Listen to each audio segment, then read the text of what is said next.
Imagine boarding a plane, finally settling into your seat, when suddenly someone storms up, point a finger in your face, and insists you don't belong there.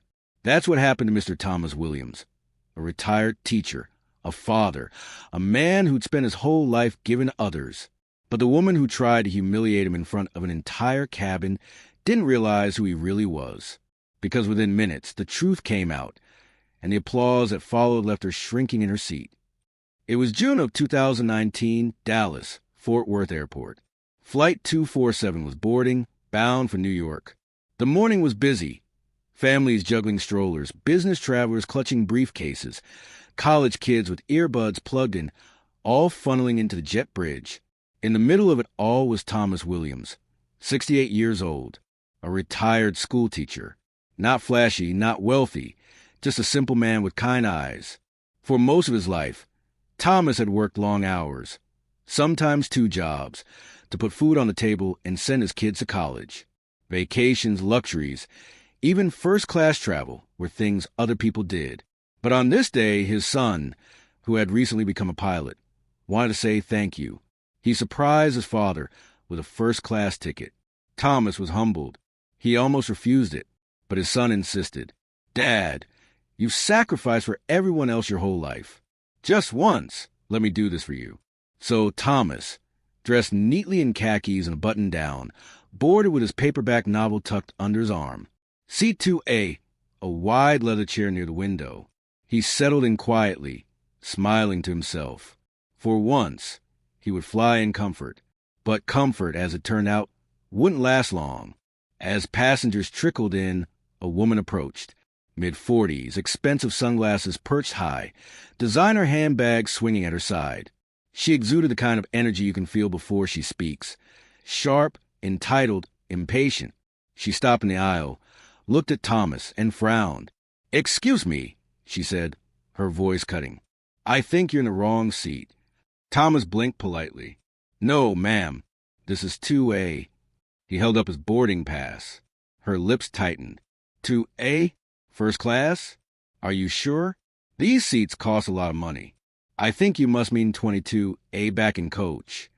A few nearby passengers glanced over, sensing tension. Thomas, calm as ever, repeated, "No, ma'am. It says 2A right here."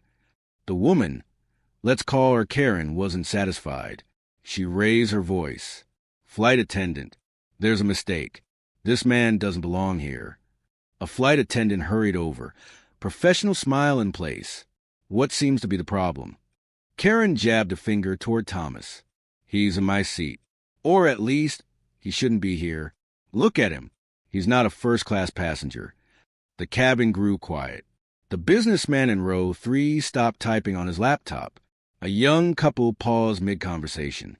Even the attendants in the galley peeked out. The flight attendant checked both boarding passes. She confirmed, "Ma'am, you're in seat 2B, right next to him. And this gentleman is in 2A. Both of you are exactly where you should be." But Karen scoffed. "This isn't right. He probably upgraded himself somehow. I paid full price. I shouldn't have to sit next to someone who clearly doesn't belong." Thomas's cheeks flushed, not from guilt, from humiliation. He'd done nothing wrong. But here he was, treated like a trespasser in front of strangers. The murmurs started. A man in row 1 muttered under his breath, "Unbelievable." Another whispered, "Why doesn't she just sit down?" Karen pressed harder. "If he stays here, I'm not sitting down. You'll have to move me. Or him." The flight attendant, still composed, said firmly, "Ma'am, this is his assigned seat. Please take yours so we can prepare for departure." Karen threw her arms up. "This is discrimination. You're siding with him because he got here first. I demand to speak with a supervisor." The businessman leaned forward. "Lady, you're holding up the entire flight." Karen shot him a glare sharp enough to cut glass. Through it all, Thomas didn't lash out. He didn't argue. He simply sat quietly, hands folded, eyes on his boarding pass. A lifetime in classrooms had taught him something important. Dignity isn't what others give you. It's what you hold on to yourself. But inside, the sting was real. This seat was a gift from his son, a token of gratitude. And here was a stranger trying to strip that moment away. Then it happened. The captain's voice came over the intercom. "Good morning, folks. This is Captain Williams. Welcome aboard Flight 247 nonstop to New York. It's a special flight for me today because my father's on board, sitting right up front. Dad, thank you for everything you've done. This flight is for you." The cabin froze. Eyes darted to Thomas. The quiet man in seat 2A was the father of the pilot flying the plane. Gasps. Whispers.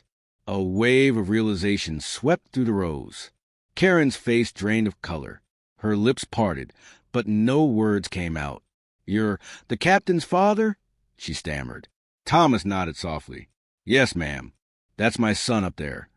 And then the applause began. Row by row, passengers clapped, cheered, even stood. The businessman chuckled. "Guess he belongs here more than any of us." Karen shrank into her seat, sunglasses slipping down her nose. The flight attendant returned, her tone firmer now. "Ma'am, please take your seat. Now!" For the rest of the flight, Karen stayed quiet. No more demands. No more arrogance. Meanwhile, passengers went out of their way to honor Thomas. One man shook his hand. A woman offered to buy him a drink. Another leaned over and whispered, "You must be so proud." Thomas only smiled humbly. Yes, I am." When the flight touched down in New York, the first-class cabin did something unusual. They let Thomas disembark first. As he walked down the aisle, applause followed him. Even passengers in coach craned their necks to see the man who'd been wrongly accused and had turned out to be the pilot's father. Karen hurried off the plane, eyes downcast, face red. But Thomas? He walked off with quiet pride. He never gloated. He never snapped back. He simply let the truth, and his son's respect, speak louder than any insult.